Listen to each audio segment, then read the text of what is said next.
Good morning, everyone. On behalf of the ISO, I'd like to welcome you to the 2024 Tariff Clarification Stakeholder Call to discuss the clarifications matrix, which was posted on July 1st.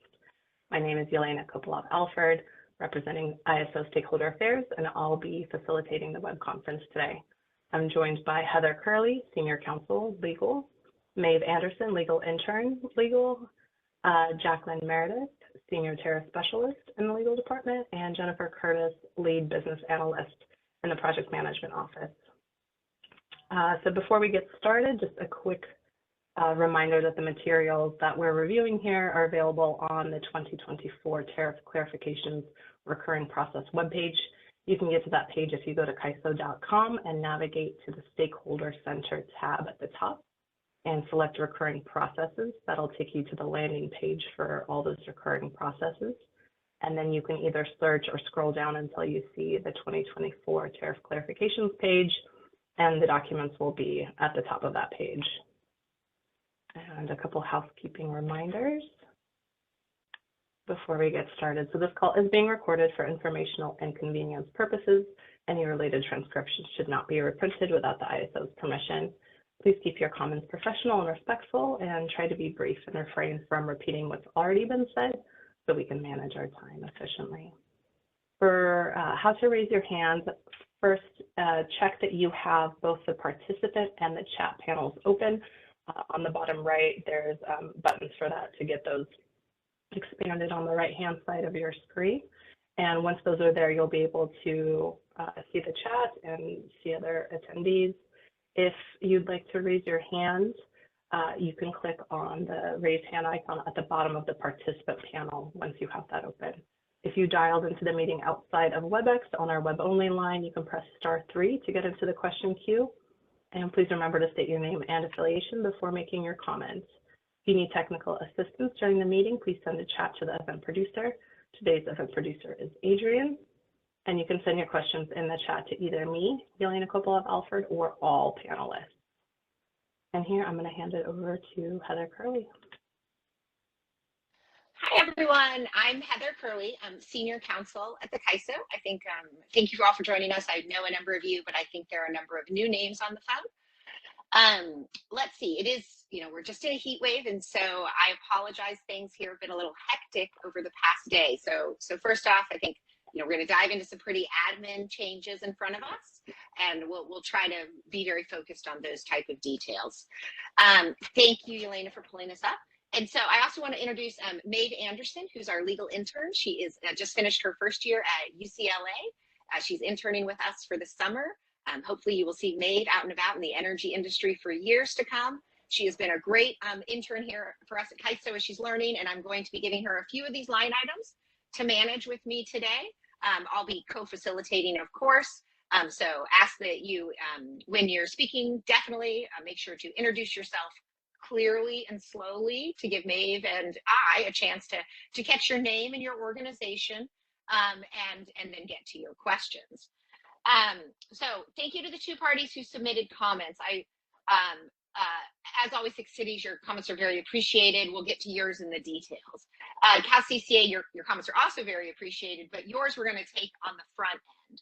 So those comments raised a question about our pending EDAM tariff. And so I want to provide an explanation of that and why we're not planning to add it to our table. But of course, we can always come back to that if that at the end as folks digest exactly what our table has here in front of us. When we submitted our EDAM tariff, we submitted a small set of changes that became effective, I'm going to say more or less immediately. Those were the changes intended to allow the implementation agreements and other sort of, get off the ground provisions in effect.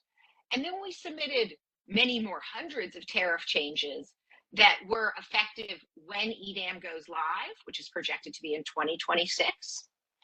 And then we submitted another set of changes to close up that one piece that FERC had initially rejected on the EDAM access charge. And again, those are intended to be effective in line with EDAM. So why does our tariff currently not define EDAM?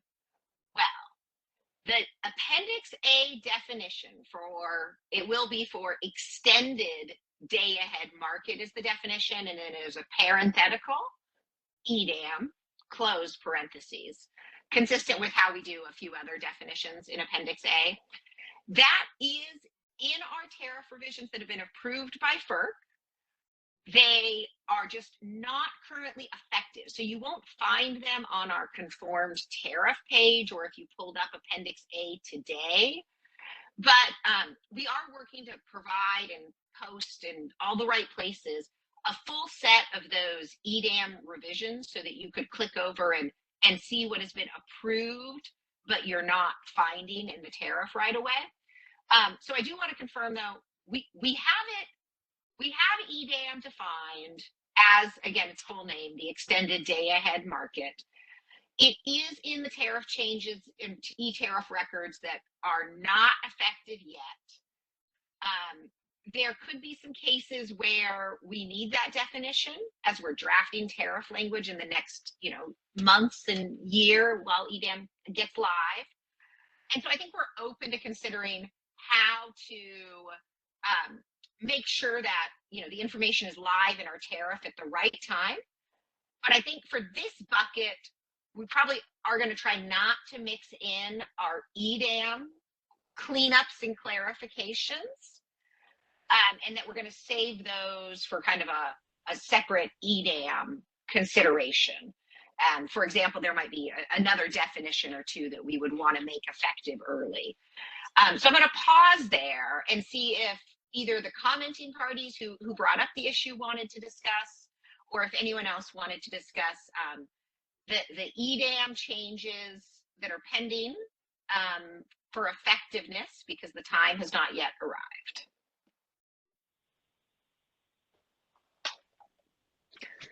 Let's see. Okay, looks like we don't have any hands. So if you want to comment on the EDAM stuff, raise your hand. It's a good practice.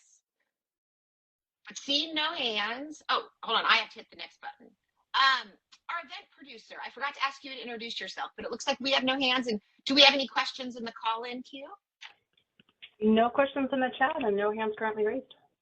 Okay, thank you so much. Okay, well, then that takes care of, I'm going to say, the EDAM issue. Okay, now to the substance of what we have in front of us. We're going to walk through it just on this matrix, just to keep things simple and not have to be flipping around between pages. But this is just updating a cross-reference. We realized we were going through the tariff that when we were talking about issuing EDs to DERAs, we had just put in the wrong subsection. 3410 is not exceptional dispatch. Exceptional dispatch is 3411. We don't have any DERAs, therefore we have not exceptionally dispatched any DERAs right now. So there's no compliance concern here, but it is a cross-reference we want to keep clear for the future. So I think what I'm going to do is I'm going to take questions after each change. So if you have a question, raise your hand. No questions. Okay. Second one.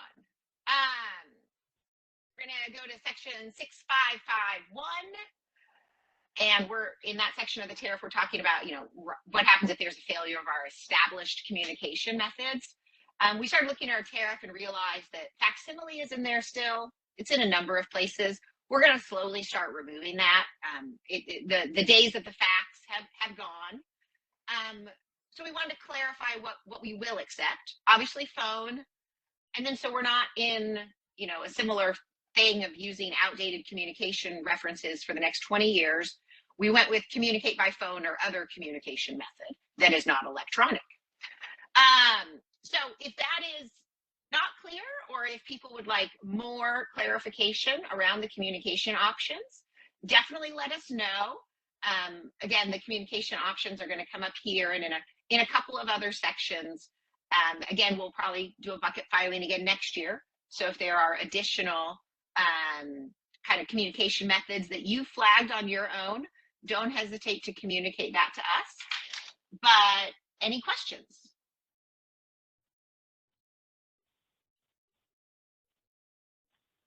Okay. There are currently no hands and no questions in the queue. And I'll flag them if I see them. Perfect. You can save me from going over to click on my iPad there. Thank you. Okay.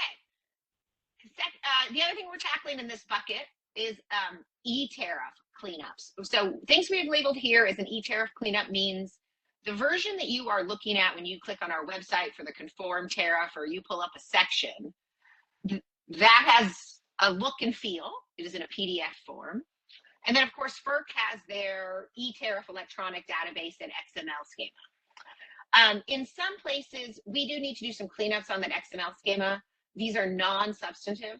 I will probably defer to Jackie if anyone has detailed questions on these. Happy to take those if you do, but otherwise, I think we're probably just going to skip through the e-tariff detailed cleanups and reason codes. But if anyone feels they want more details on e-tariff cleanups and reason codes, either now or on others, please raise your hand now.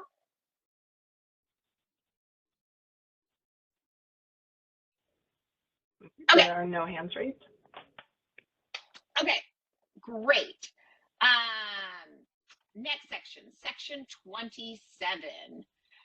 Okay, section 27 addresses obviously the default MSG configuration, but this particular phrase here in this section seems to have been either left over or just has been in our tariff, but it talks about something we don't have. There is no default resource adequacy path for MSG resources. And so this was just an irrelevant sentence. Again, we think this is just an administrative change and happy to take any questions on it. But I think this is just passage of time and has become obsolete.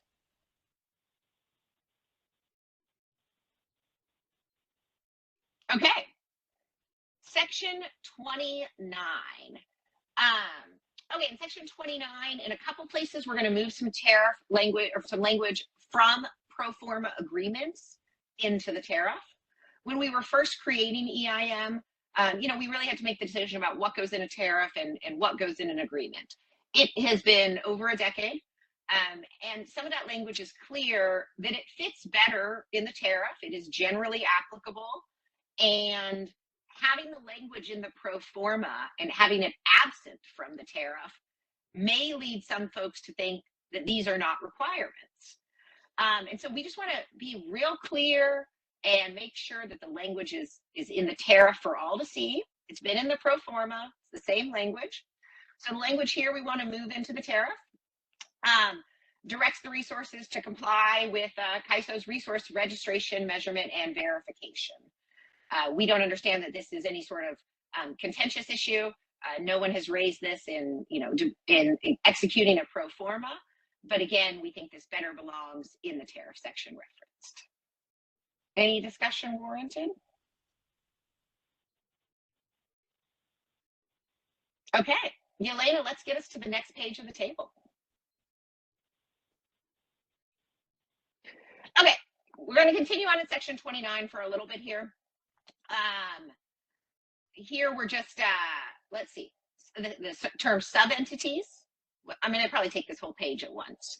Term sub-entities was in the wrong place. So we've moved it to the correct place so that the sentence now reads with, properly. That's the first line item. The second is, let's see, okay. The second, we have in here, this is one of the rare cases in our tariff that we put something so specific at T40. T40 is kind of vernacular that is used to speak about the RSE, but the tariff does not otherwise use T40. It uses at the time the final binding RSE is run. So we're matching that language, also kind of cleaning up from without to lacking. But other than cleaning up the language, it's not intended to be a substantive change. But again, that e-tags are not something we talk about often in the tariff, and the failing to reference the final binding the tags was not consistent with our other provisions. Sorry, hold on one second.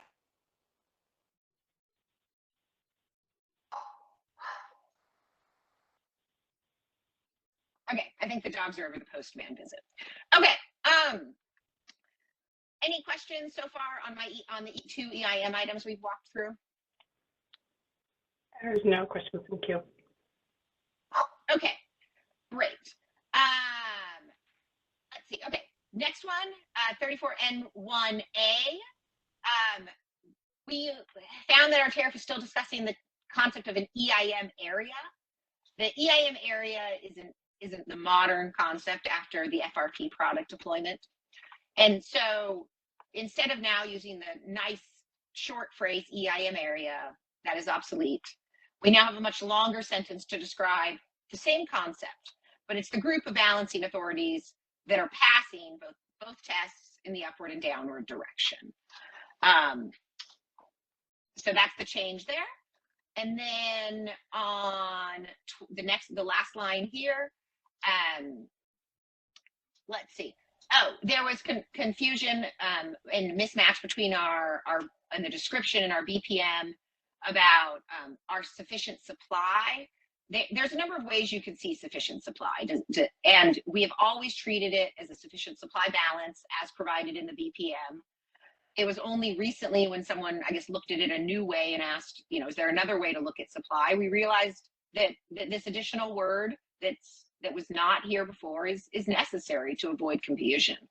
Also, we wanted to make sure that the full explanation in the example that's in the BPM is referenced in the tariff, so that if there was ever any confusion in the future, folks would know that the BPM is where to go for the full details of that example and explanation. Again, that's been there, not a substantive change, just really being more precise and clear, both internally and externally. Okay, any questions on page 2? No questions, thank you. Okay, next one. Okay, so more section 29. Okay, Elena, I'll stop pausing. You can just flag them. Okay, this is just moving a sentence around. When this language initially being drafted, the sentence to allow for procurement of FRP was added there in the middle. That's the better way to say it is the determination of the uncertainty requirement. Now, the uncertainty requirement sets the procurement of FRP, but we thought this was just cleaner and better tariff language. Okay, so if no questions, we can go on to the next one.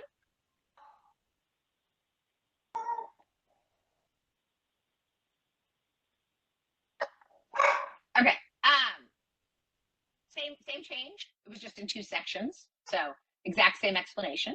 So we can go to the next one.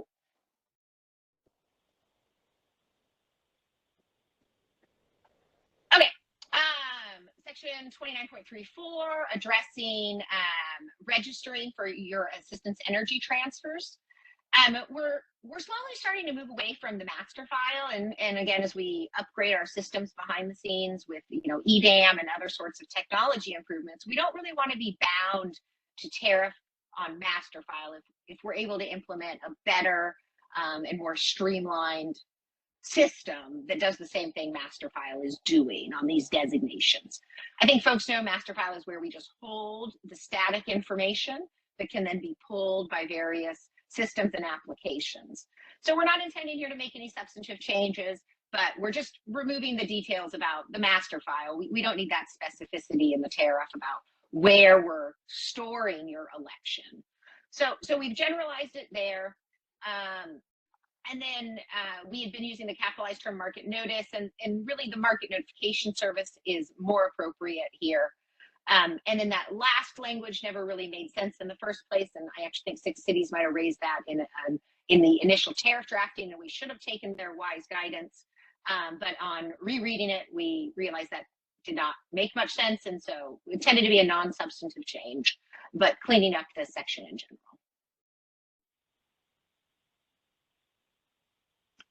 Okay, still remaining on assistance energy transfers in section 29.34. Here, if you elect into the assistance energy transfer product, as was discussed in the stakeholder calls, you avoid the consequences, certain consequences. And it's always been the capacity test, or I feel like that EIM transfer is actually in the wrong spot. Okay, internal team, it looks like, I'm not sure what happened here, but we'll flag this one. That it's inserted into the middle of flexibility test. So we're going to be publishing, we're going to be accepting comments after this call. We'll also make sure we update this change to get, it looks like a copy paste error. But it's just to clarify that's going to not be subject to the capacity test or flexibility test failure consequences in 29.3.4. Oh, energy failure consequences. That's what we're clarifying. As it's drafted, it may suggest that this exception is broader than it is or was intended to be. And so we're going to be adding the word energy failure consequences. So I'm not sure how EIM transfer got in there, but I believe it'll read or failure consequence. Either way, we'll get you a cleanup. This one is not correct. Sorry for not catching that earlier. Okay, moving on to section 30.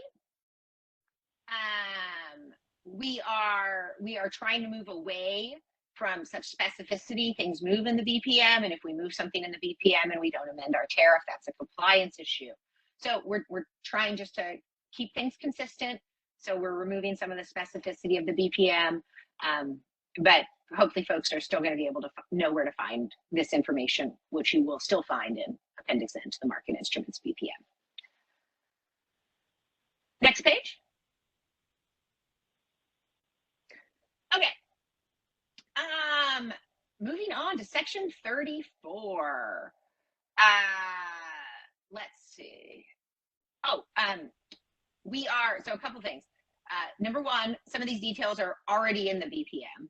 And second, these procedural descriptions would not be accurate if someone was, as a hybrid resource, was to elect to use their own forecast, because the forecasting methods and procedures are always, they're evolving as you know, both computer capabilities and systems evolve. So those will remain in the BPM. The ones that were here were inaccurate. We are not aware of anyone who was using or relying on these, and no one is in a current course of electing that we are disrupting any current flows. And so that going forward, we are making sure that any self-elected forecasts are done consistent with best practices in forecasting. We're going to remove this language from the tariff. Folks can still find that in our, I believe it's in our NRI guide. Okay, section 34.3. As the BPM provides, HASP is actually performed at approximately 71.5 minutes. Our tariff has consistently said 67.5 since the MRTU, but 71.5 is more accurate, and we had a request to update the accuracy. And so we have done that.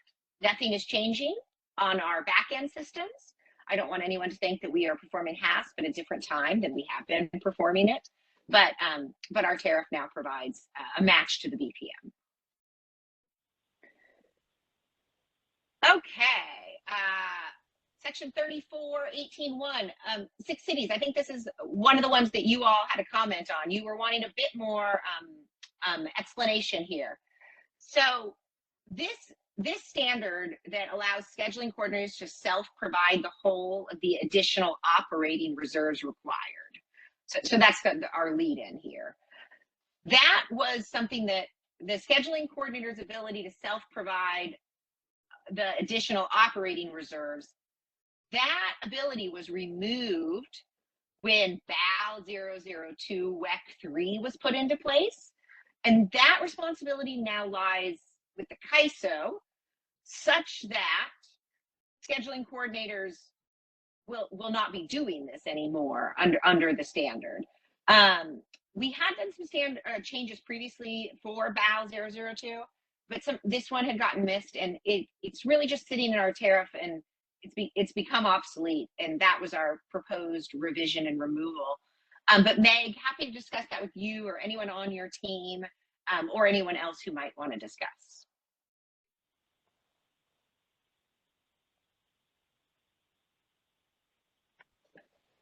Okay, and we can always we come have back. a hand Bonnie, from.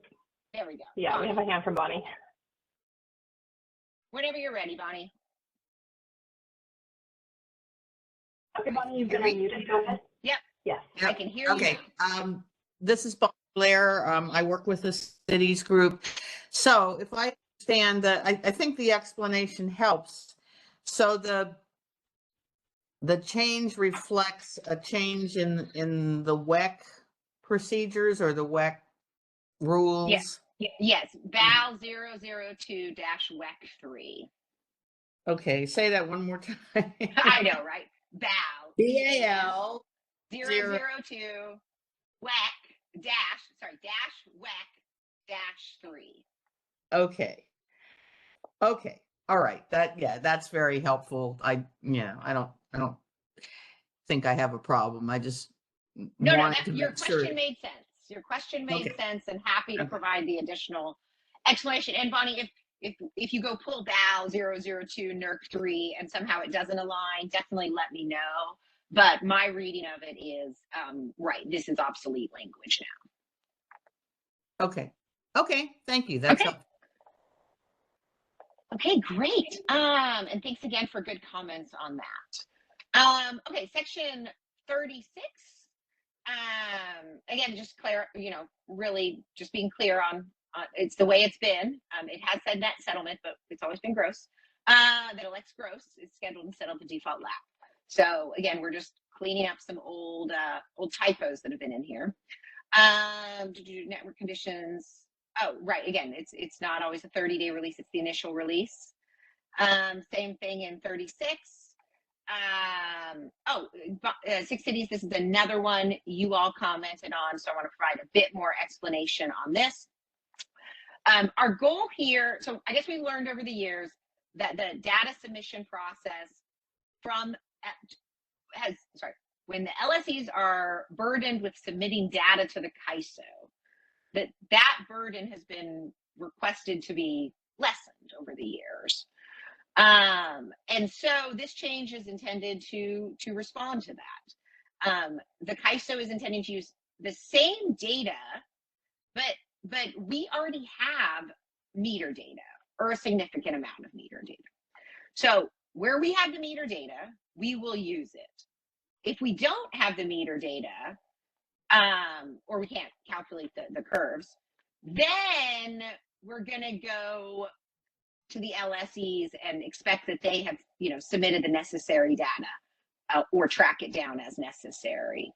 But the purpose of this was to relieve the burden on the LSEs and to keep the data source the same, but use the data that is in the possession of the CAISO before requiring LSE data submission. So Bonnie or others, happy to chat it out if there's more to say here.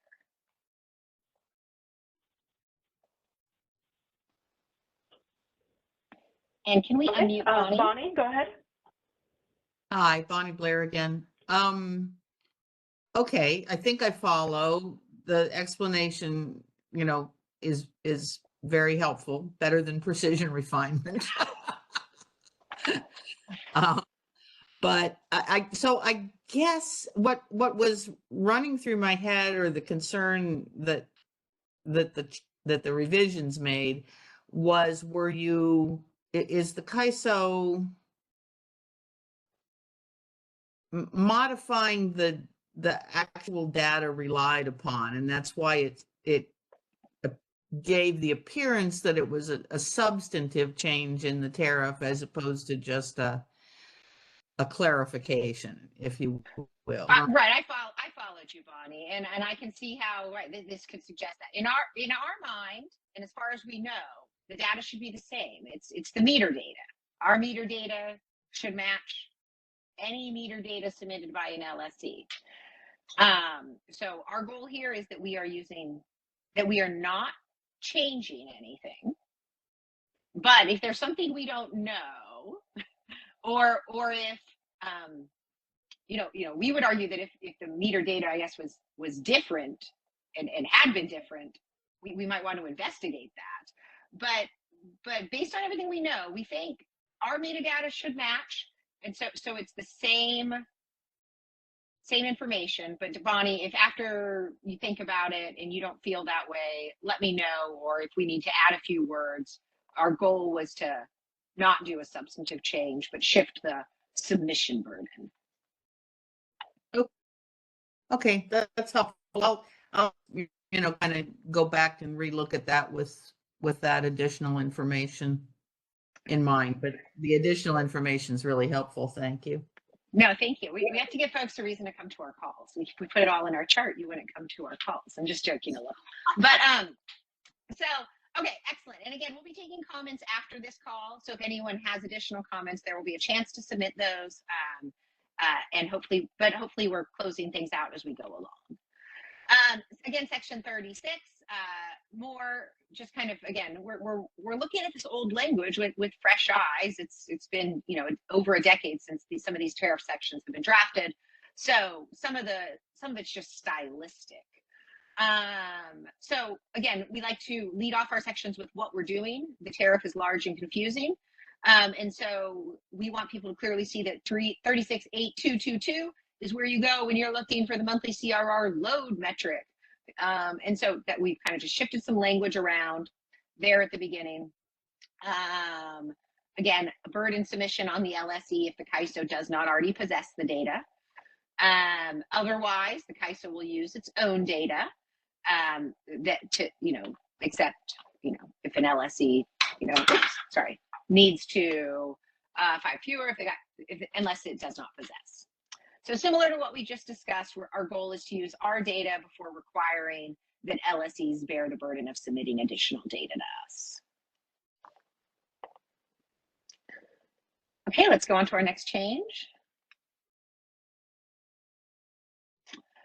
Okay, 36.11.2.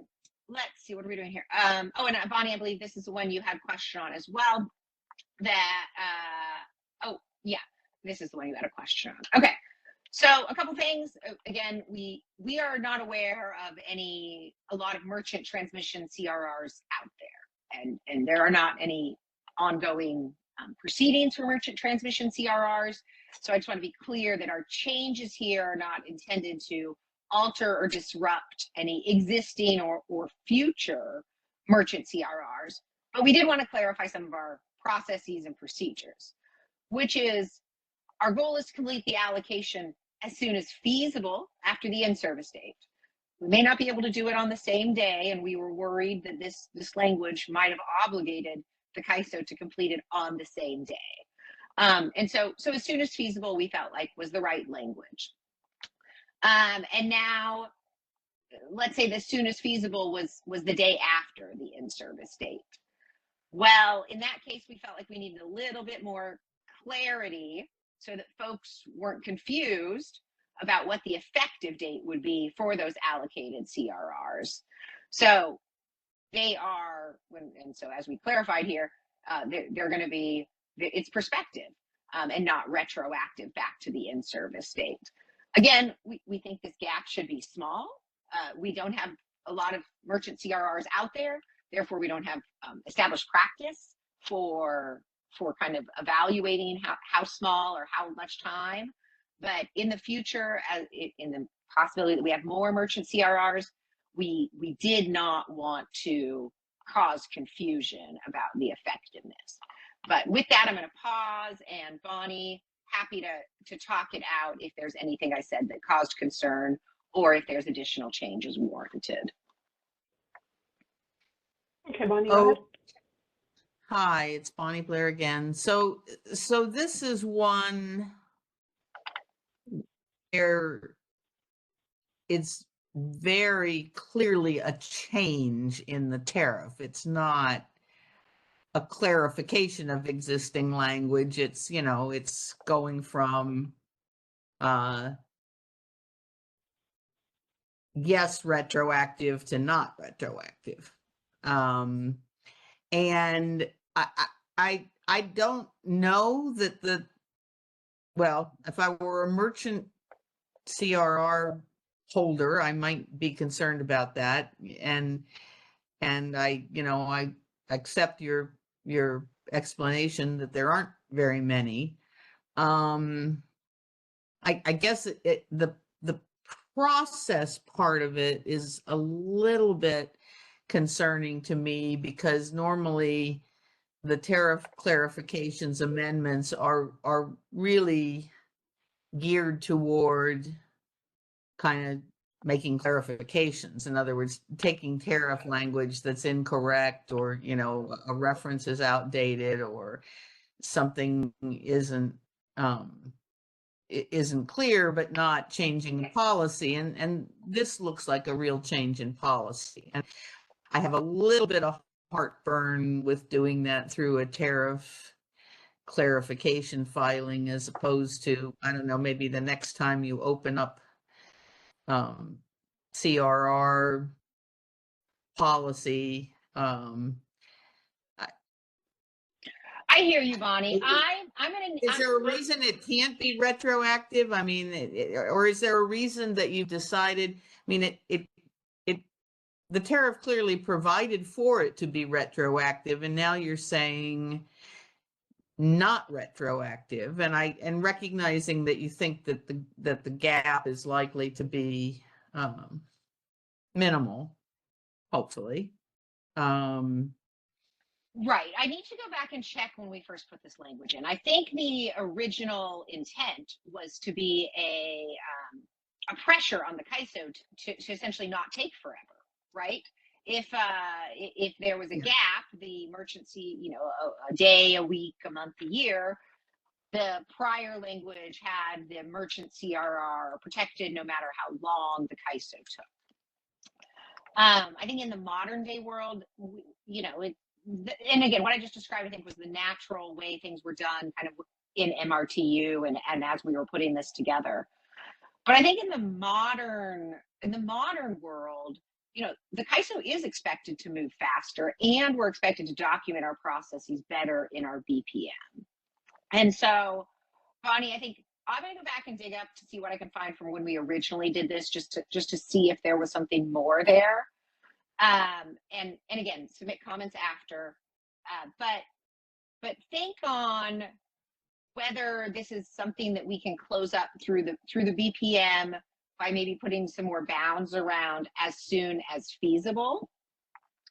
I think the concern is to have the clarity we need while still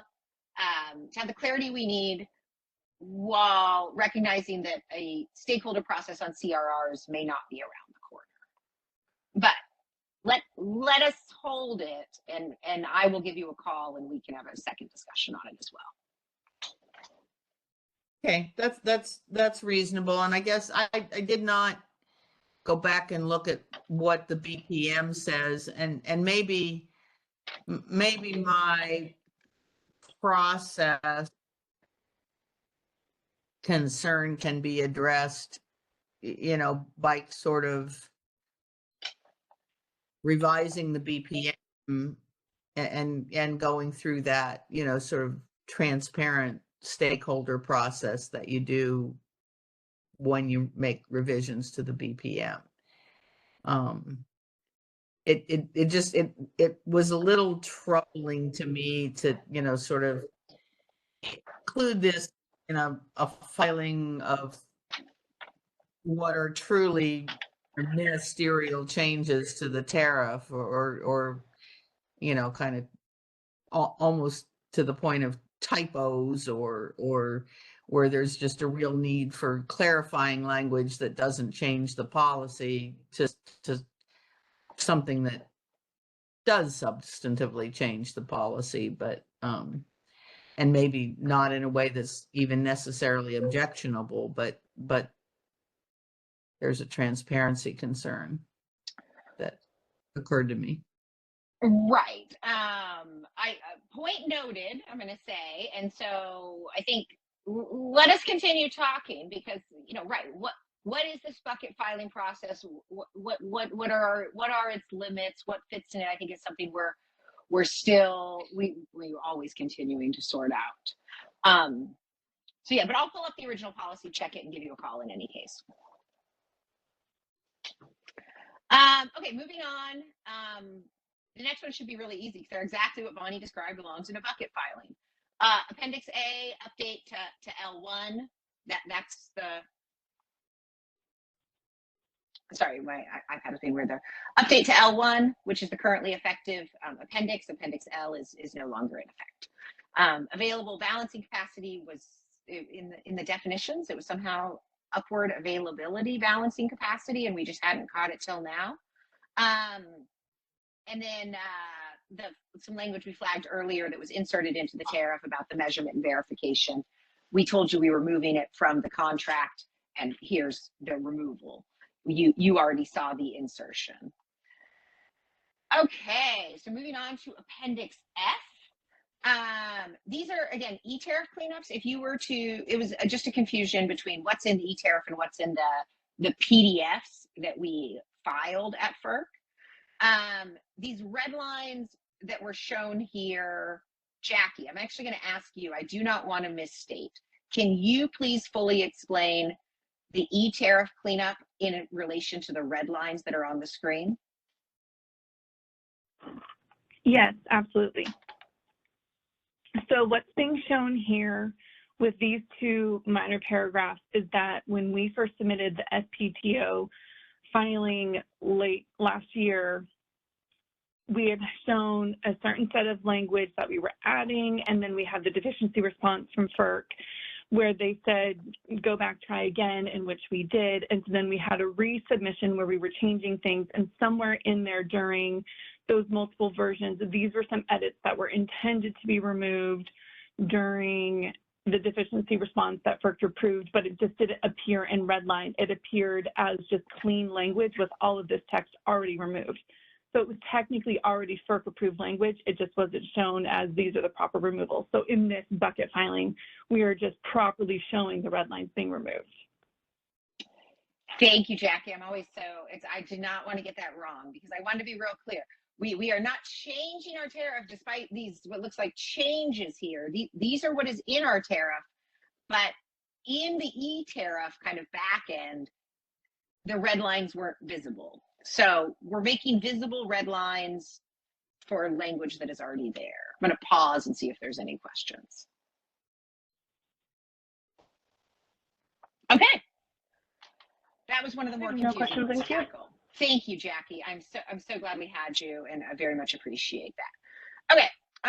These ones are mostly appendixes, so I'm gonna zoom through these. Raise your hands if you have any at the end of the page. But Appendix F, we're removing a redundant Part E that was referenced. Part E is gone. There is no more Part E of the schedule, which is why we're clarifying Part E is not used below.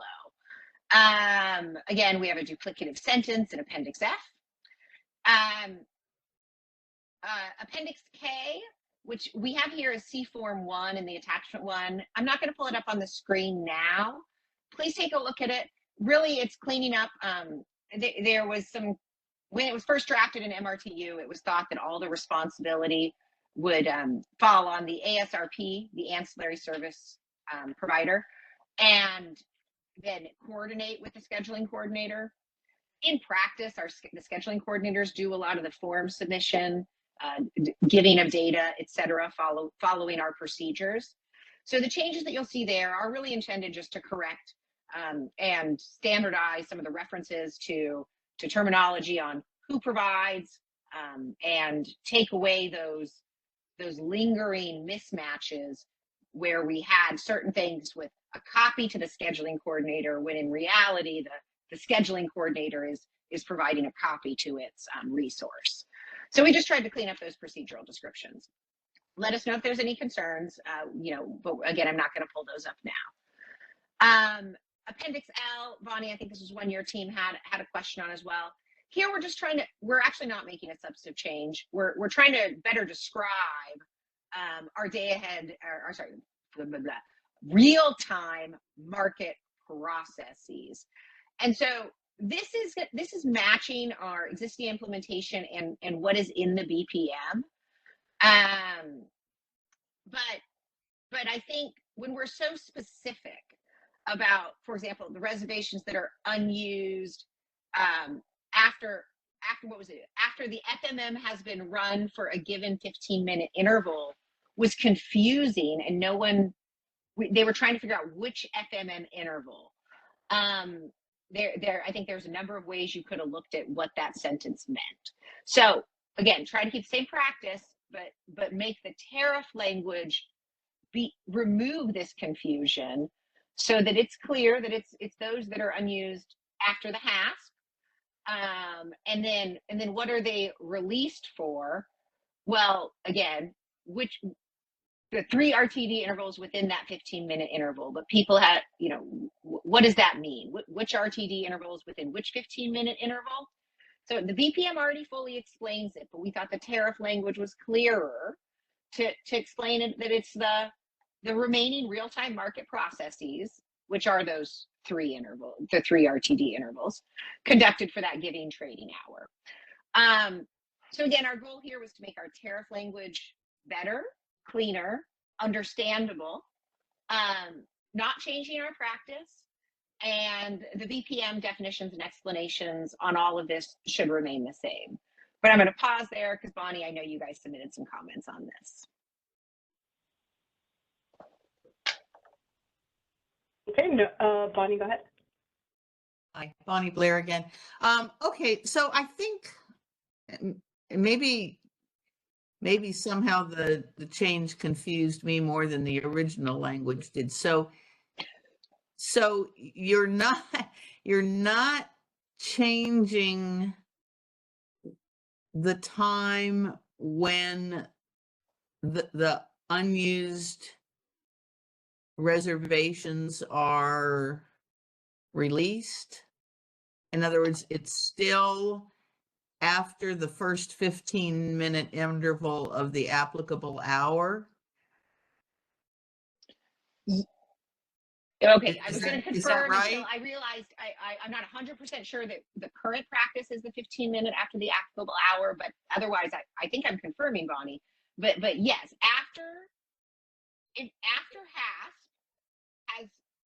has completed, then following, again, the examples in the BPM make it more clear, but then the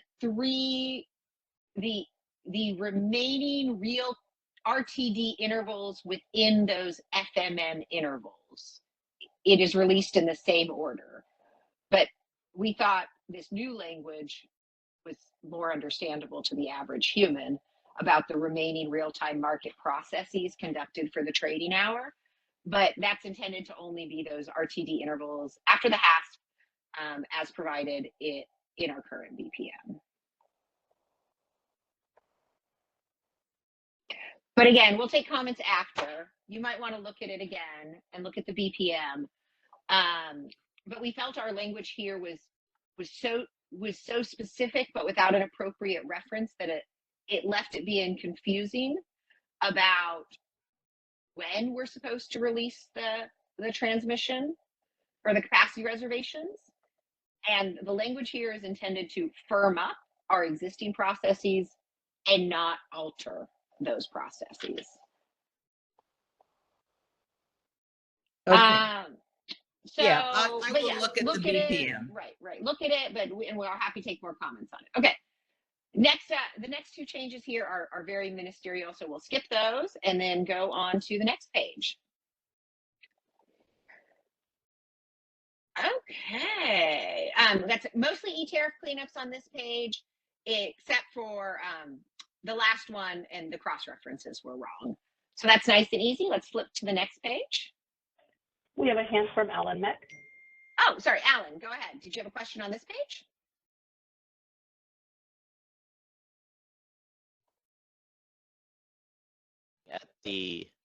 Oh, can you hear me now? I can hear you now. Yeah. Okay. Hi, Alan Meck, PG&E.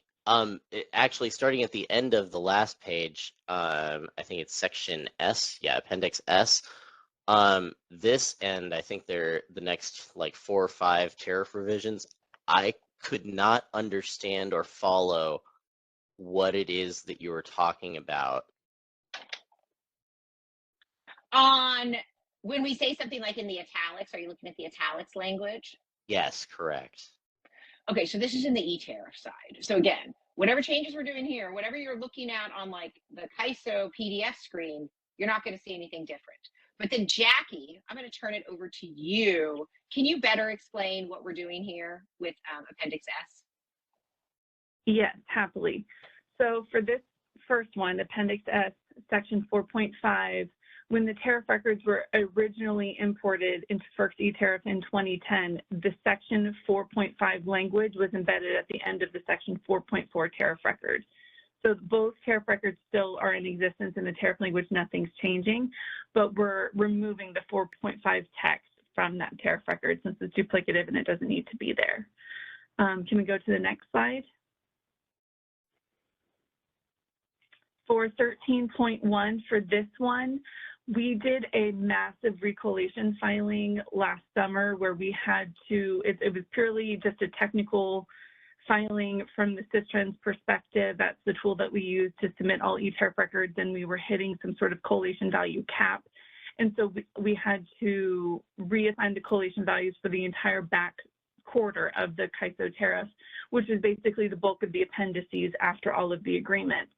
And when we were importing all of the tariff records, the language for section 13.1 was not imported. It was the tariff language for 13.0. It was copied over twice. So we just have to reinstate the 13.1 tariff record. So that was that one is for.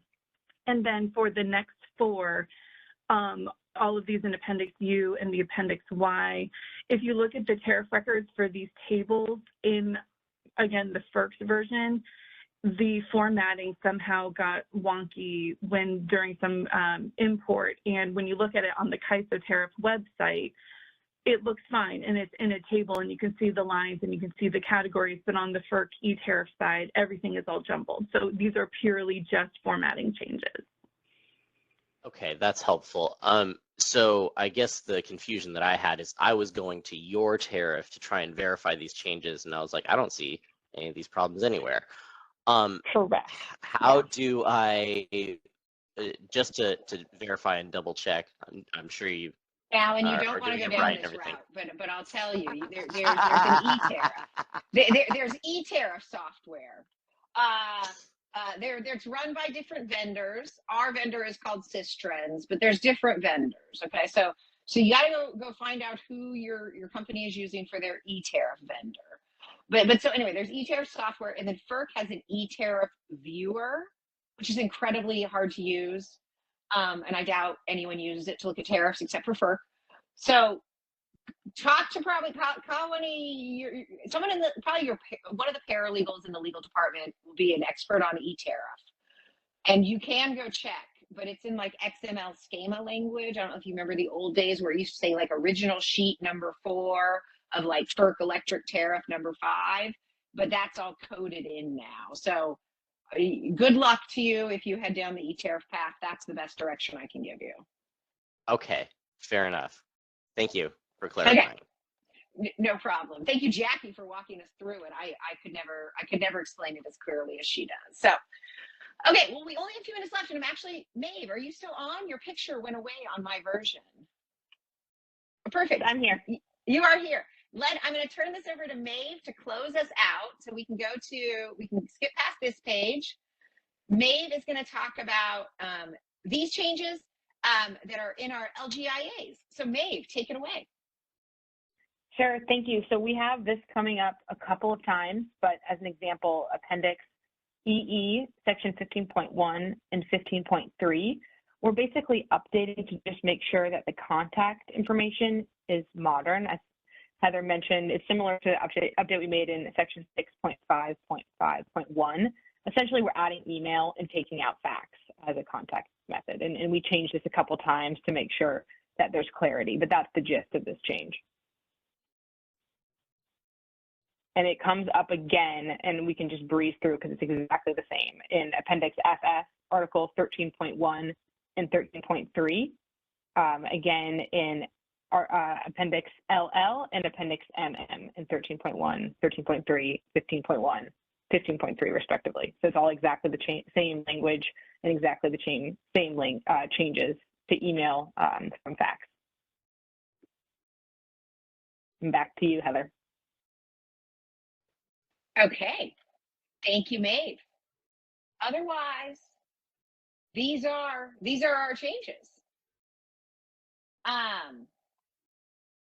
I think that's it. No more. This last one is again an e-tariff issue.